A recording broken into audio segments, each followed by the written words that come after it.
세례 요한이 태어났습니다.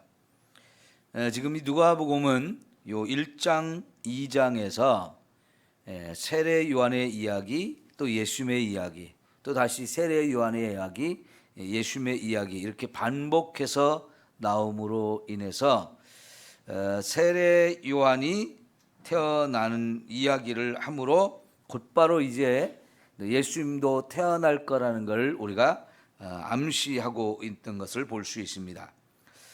세례 요한이 태어난 것은 기적 중에 기적이죠. 전적인 하나님의 은혜로 이렇게 태어납니다. 엘리사벳과 사가랴는 나이도 많이 먹었고 한 번도 자녀를 낳아보지 못한 이런 사람들이었습니다. 태문이 완전히 닫혔다고 우리가 할 수 있는데, 그럼에도 불구하고 하나님이 이런 태문이 닫힌 사람들의 태문을 열어서 임신하게 하시고 이제 10달이 되어서 아들을 낳게 해 주셨습니다. 이거는 전적으로 하나님이 하신 하나님의 은혜인 줄 믿습니다. 우리가 성경에는 이런 기적이 여러 번이나 나오지요. 아브라함도 그랬고요, 이삭도 그랬고, 또 사무엘 같은 경우도 다 이런 하나님의 은혜로 태어났습니다.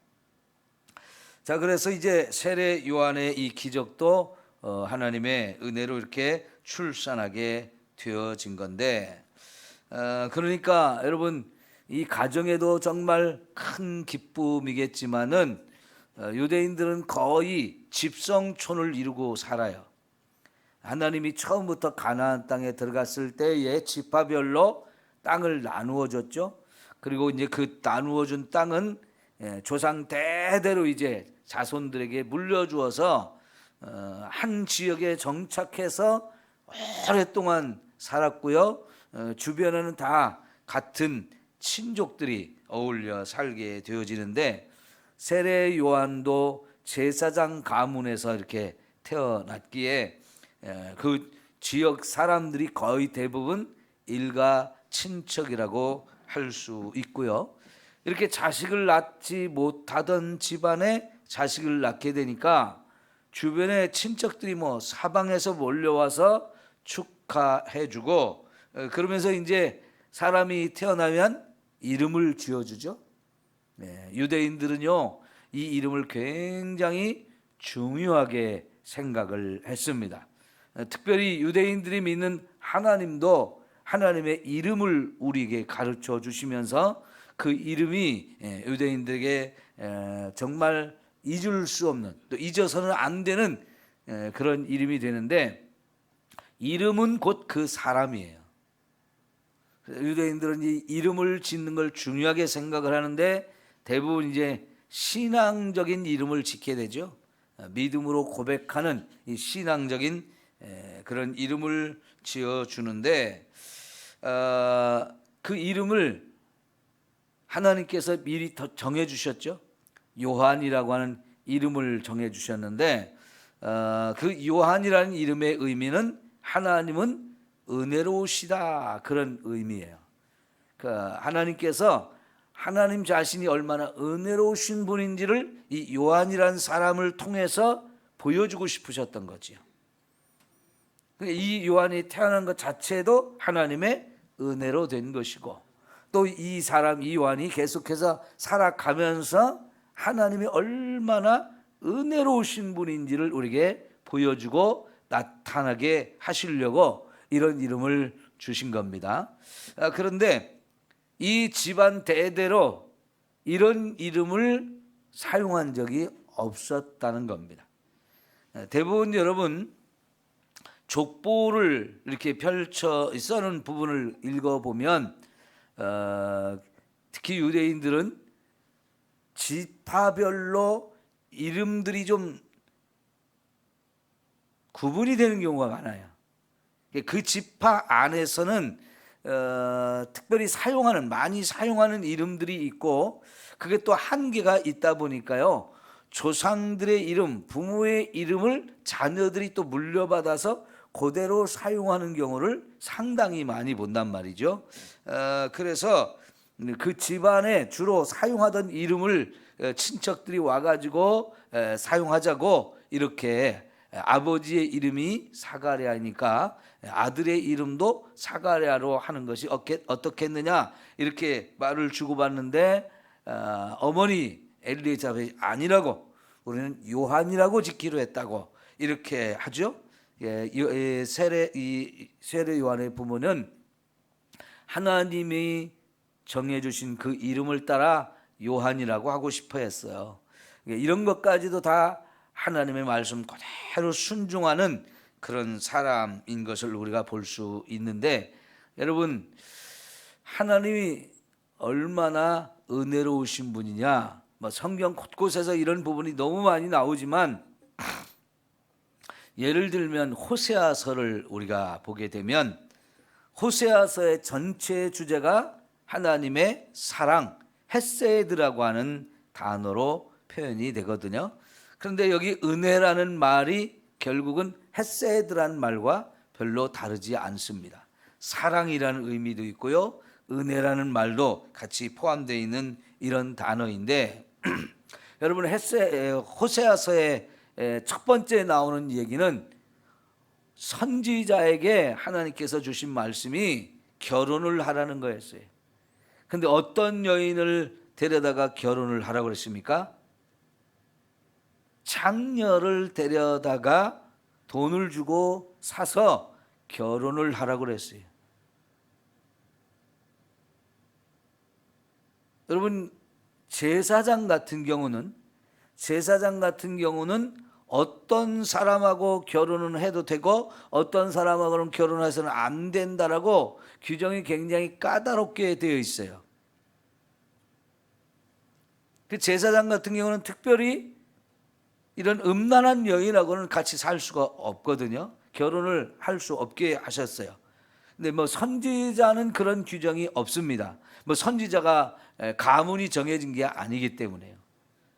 그러나 제사장들이 이렇게 거룩한 삶을 위해서 음란한 여인하고는 결혼하지 못하게 이렇게 규정을 한 것처럼 선지자들도 역시 그런 삶을 살아야 백성들에게 인정을 받고 제대로 선지자 활동을 할 수 있지 않겠습니까? 그런데 하나님은 선지자에게 어울리지 않는 여인을 데려다가 결혼을 하게 했어요. 원래 창녀라고 하는 것이 유대 사회에서는 있어서는 안 되는 겁니다. 그런데 그 시대에 유대인들이 사는데 어느 지역에 가도 창녀들이 있었다는 얘기입니다. 근데 그 창녀들이 거기 있었다는 얘기는 뭐냐면 종교가 타락을 해서 이방 종교가 들어왔기 때문인 거예요. 이 당시 유대인들이 사는 이 지역 주변에 있는 나라들은 다 종교가 타락한 종교이기 때문에 종교가 음란을 조장하는, 음란을 자꾸 부추기는 그런 종교들이었기 때문에 이방 종교가 들어오면서 창녀 제도도 생기게 된 거예요.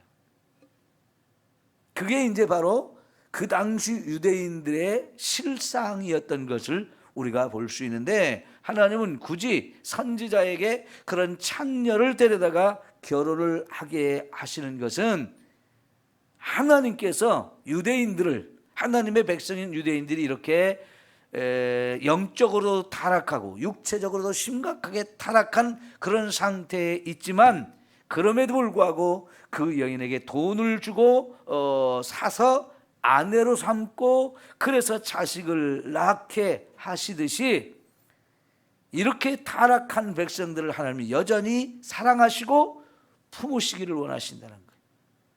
내가 너에게 장가들어 영원히 살 것이다, 그런 말씀을 하시면서 너희는 내가 사랑하는 신부다, 내가 사랑하는 아내다, 나는 너의 남편이다 라고 하는 것을 그렇게 이스라엘 백성들에게 선지자의 삶을 통해서 보여주려고 했던 거예요. 그래서 그 당시 이 선지자가 선포하는 메시지도 다 그런 말씀이에요. 그런데 여러분, 이 여인이 와서 그렇게 남편을 만나서 결혼해가지고 자식을 3명이나 낳았거든요. 근데 그 정도 됐을 때 이 여인의 음란함이 또 발동을 해가지고 결국은 남편과 자식을 버리고 음란한 길로 또 가요. 장녀촌으로 다시 들어간단 말입니다. 그런데 하나님은 그 여인을 또 데려와서 살라고 해요. 그래서 선지자가 또 다시 가서 몸을 판 이 여인의 값을 지불하고 다시 데려와서 살게 되어지는데, 하나님은 그렇게 이스라엘 백성들을 사랑해 주시는 거예요. 아무리 죄를 짓고 또 지어도 여전히 사랑하시고 여전히 아내로 그리고 신랑으로 이렇게 사랑의 관계를 회복하면서 같이 살게 해주시는 이런 은혜 주시는데요. 성도 여러분, 저와 여러분도 이런 은혜를 지금도 계속 받고 있지요? 하나님이 우리에게 놀라운 은혜들을 다양하게 베풀어 주시지만 그 중에서 제일 큰 은혜는 저와 여러분의 죄를 용서해 주시는 것 아닐까요? 이 장녀가 자기의 음란함을 버리지 못하고 자식을 셋이나 낳았어도 자기를 품어주고 아내로 삼아준 그 남편과 자식을 배반하고 또 음란한 길로 가지만 그래도 여전히 또 사랑해 주시는 이런 하나님의 은혜를 주시듯이 저와 여러분의 삶을 살펴보아도 하루하루를 살아가는 동안에 수없이 많은 죄를 또 짓고 또 짓습니다. 하나님 앞에 와서 보면 내가 하나님 이렇게 또 죄를 지었습니다. 이렇게 부끄럽고 이렇게 더러워졌습니다. 나는 하나님을 믿으면서도 왜 이렇게 엉망이고 왜 이렇게 넘어지고 또 이렇게 부끄럽고 더러운 삶을 사는지요. 너무나 죄송하고 참 머리를 들 수 없는 인생들인데, 그럼에도 불구하고 내가 너를 사랑한다, 내가 너를 용서한다 하시면서 또 품어주시기 때문에 오늘 이 아침에도 저와 여러분 여기 하나님 앞에 예배하는 자로 있게 되는 줄 믿습니다. 이런 하나님의 은혜를 우리가 믿어야 되고 받아들여야 돼요. 만약 하나님이 이런 은혜를 주시려고 하는데도 불구하고 나는 싫습니다, 이제 나는 하나님 앞에 갈 자격이 없습니다, 그러면서 하나님의 은혜를 받아들이지도 못하고 하나님 나를 회개할 때 이렇게 죄를 깨끗하게 씻어서 정결케 하신 것도 인정하지 못하고 하나님 나는 여전히 더러운 놈이에요, 나는 죄인이에요, 그러면서 살면 어떻게 되겠어요? 이건 하나님의 은혜를 무시하고 짓밟는 거지요. 우리는 믿음으로 이런 하나님의 은혜를 받아들이고 인정할 때에 살아갈 수가 있는 거지요. 여러분, 하나님의 은혜는 우리에게 매일매일 필요해요. 아까 우리가 부른 찬송 가운데 302장이 은혜의 바다로 가서 내 마음껏 저어가라, 이런 찬송이거든요. 그래요. 하나님의 은혜는 너무너무 크단 말이죠. 그런 하나님의 은혜의 바다가 내게 이렇게 몰려올 때에 내가 정말 거기서 수영을 하듯이 은혜의 바다 속에 깊이 들어가서 그 은혜를 좀 풍성하게 누리라고 하시는 거지요. 에스겔 마지막 부분에 보면 하나님은 에스겔에게 성전 문지방에서 솟아나오는 물을 따라가게 하셨어요. 그럴 때 그 물이 성전 문지방에서 솟아오를 때는 작은 모습이었는데 이게 흘러가면 갈수록 점점 깊어져서 그냥 사람이 걸어갈 수 없는 그 물 위에서 수영을 해야만 하는 어마어마한 물의 은혜의 바다가 펼쳐지는 것을 보게 하셨거든요. 여러분, 맞습니다. 하나님의 은혜는 매일매일 저와 여러분에게 이렇게 바다같이 밀려온단 말이죠. 이런 은혜가 우리에게 엄청나게 밀려올 때 그 은혜를 마음껏 누리며 사는 저와 여러분 모두가 될 수 있기를 축원합니다. 세례 요한이 태어났을 때 8일이 되자 이제 부모가 이 아이를 데리고 하나님의 성전으로 갑니다. 할례를 하려고요. 할례는 아브라함 때부터 하나님이 유대인들에게 반드시 할례를 행하라고 했던 말씀이죠. 8일이 되면 난지 8일이 되면 할례를 행하라 그랬는데, 그것이 하나는 의미가 뭐냐면 하나님의 백성이라는 뜻이에요. 하나님의 백성. 그 하나님의 백성의 표시를 몸에다가 직접 가질 수 있게 하셨는데요. 주변에 있는 나라들은 이거를 별로 좋아하지를 않았어요. 주변에 있는 나라들은요, 이 할례 행하는 것을 긍정적으로 보지 않고 부정적으로 보았단 말이죠. 그런데 그런 일을 하나님께서는 이스라엘 백성들에게 명령하면서 이제 하나님의 백성 된 자는 반드시 이 할례를 행해서 자기 몸에 이 하나님 백성 된 표식을 갖게 하셨는데, 그래서 이제 유대인들은 8일째 되는 날 이제 하나님 앞에서 할례를 받게 되는데, 여러분 이 8일이 왜 8일일까요? 우리가 레위기 말씀을 얼마 전에 보았잖아요. 거기 12장에 보면 여인에게 있어서 부정하게 되는 이런 상황들을 설명하는 게 나와요. 여인이 유출을 하게 되면, 피를 흘리게 되면 그거는 이제 부정한 건데, 특별히 이제 해산할 때 피를 또 많이 흘리게 되지 않습니까? 그래서 이런 경우도 부정하게 되어지는 경우 중에 하나인데, 남자 아이를 낳으면 며칠 동안 부정하다고 그랬습니까? 7일 동안 부정하다 그랬어요. 이 부정한 것이 7일 기간이 딱 지나고 이제 8일째 되는 날 드디어 하나님의 성전에 가서 이 아이를 하나님께 드리면서 할례를 행하게 되죠. 요거는 예수님도 똑같은 의식을 했어요. 왜? 사람의 아들로 태어나고 특별히 다윗의 후손으로 태어난 유대인이기 때문에 하나님의 아들이 사람의 아들로 태어난 것이 너무나 분명하기 때문에 그 하나님의 법을 준수하면서 그렇게 이제 8일째 할례를 하게 됩니다. 그러니까 여러분, 우리가 레위기의 그 말씀들이 이 신약 시대까지 굉장히 뿌리 깊게 그 말씀들이 생활 속에 젖어 있어서 엄청난 영향을 유대인에게 미쳤다라고 말씀을 드렸잖아요. 이것도 그런 증거 중에 하나인 것을 우리가 확인해 볼 수 있는 건데요. 이게 의학적으로도요, 8일째 이제 이 할례를 행하게 되면 지혈이 잘 된다는 겁니다. 그 전에 할례를 행하면 지혈이 잘 안 된다는 거예요. 그런데 놀랍게도 8일쯤 되어지면 이게 피를 흘리는 행위인데 지혈이 잘 된다는 겁니다. 태중의 아이가 10달 있는 동안에 엄청나게 아이가 자라는데, 그 아이가 자라는 것은 결국 사람의 모양을 갖추어 가는 거예요. 제대로 된 삶을 살기 위한 우리 신체 모든 기관들이 발전하고 계속 성장해서 완벽한 모습을 갖추어 가는 거거든요. 그런데 이 지혈이라는 것도 태어난 지 7일 전까지는 지혈이 잘 안 되는데 8일이 되면 벌써 이게 지혈이 잘 되어지는 몸으로 성장이 되어진다는 거죠. 이것도 참 신비한 일이죠.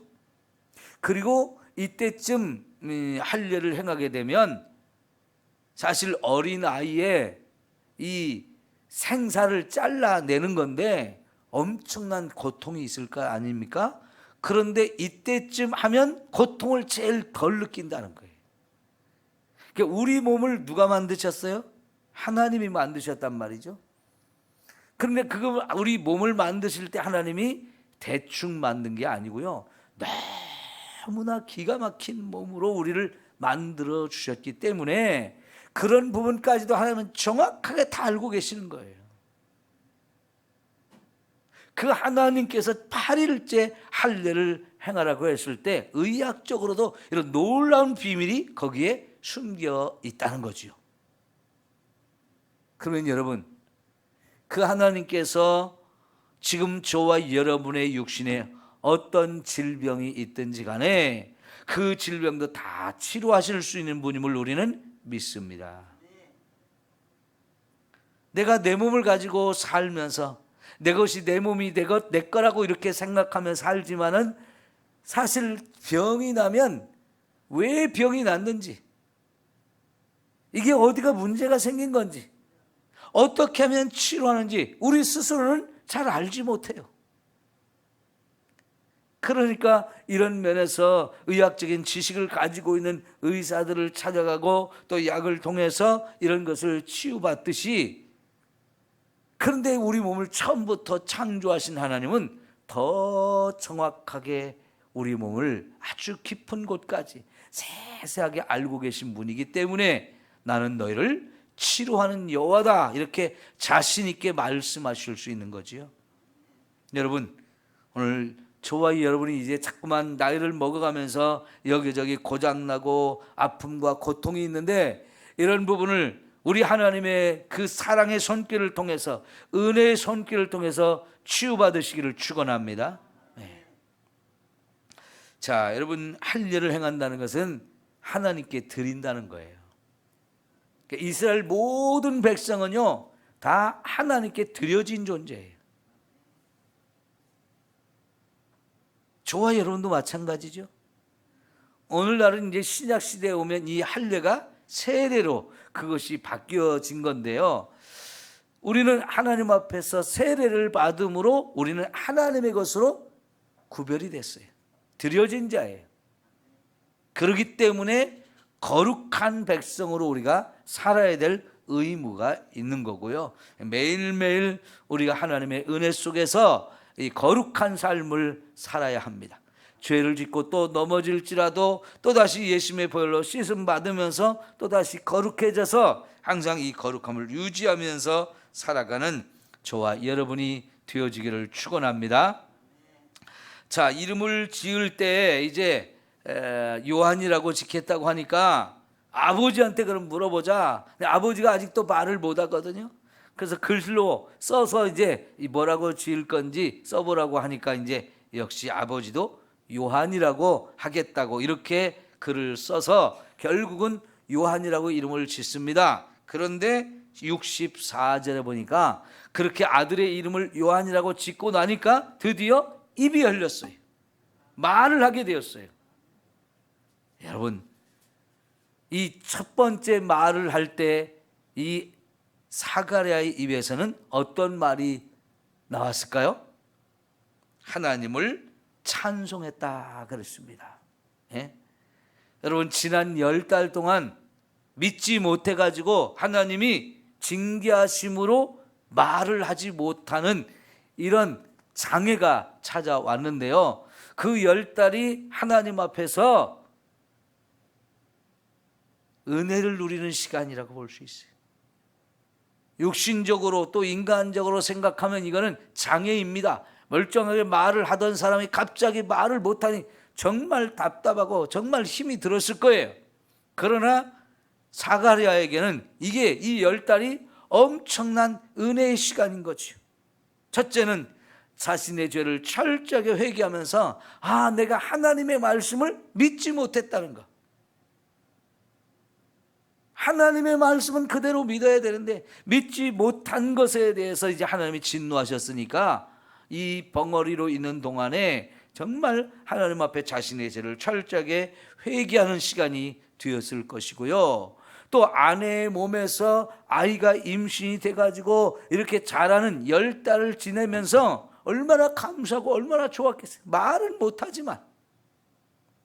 그러니까 더 깊이 이 은혜가 새겨지게 되지 않았겠습니까? 그래서 입이 열리자마자 그의 입에서는 하나님을 찬송하는 소리가 울려 퍼졌어요. 여러분, 우린 매일매일 말을 하면서도 하나님을 얼마나 찬송하나요? 말을 할 수 있을 때 정말 열심히 찬송해야 합니다. 예? 제가 아는 어느 권사님은 얼마 전에 돌아가셨는데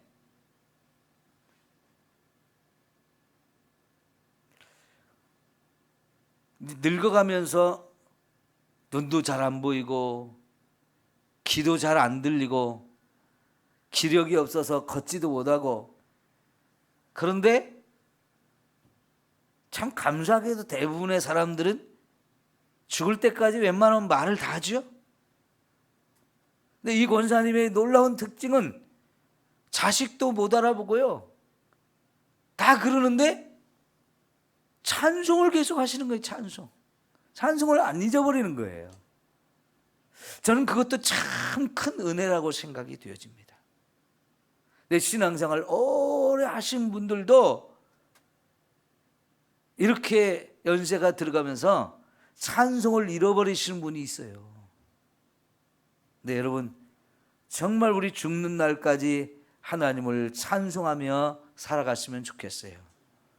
주님을 찬송하면서 할렐루야 할렐루야, 내 앞길 멀고 험해도 나 주님만 따라가리.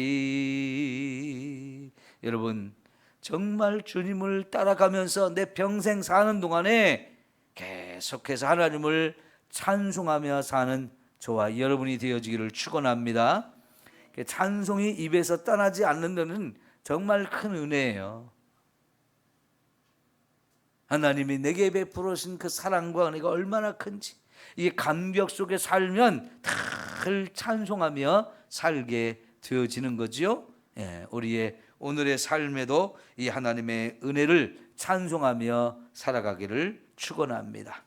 여러분, 일부러 시간을 내서 오늘 찬송하는 시간을 한번 가져보십시오. 기도하겠습니다.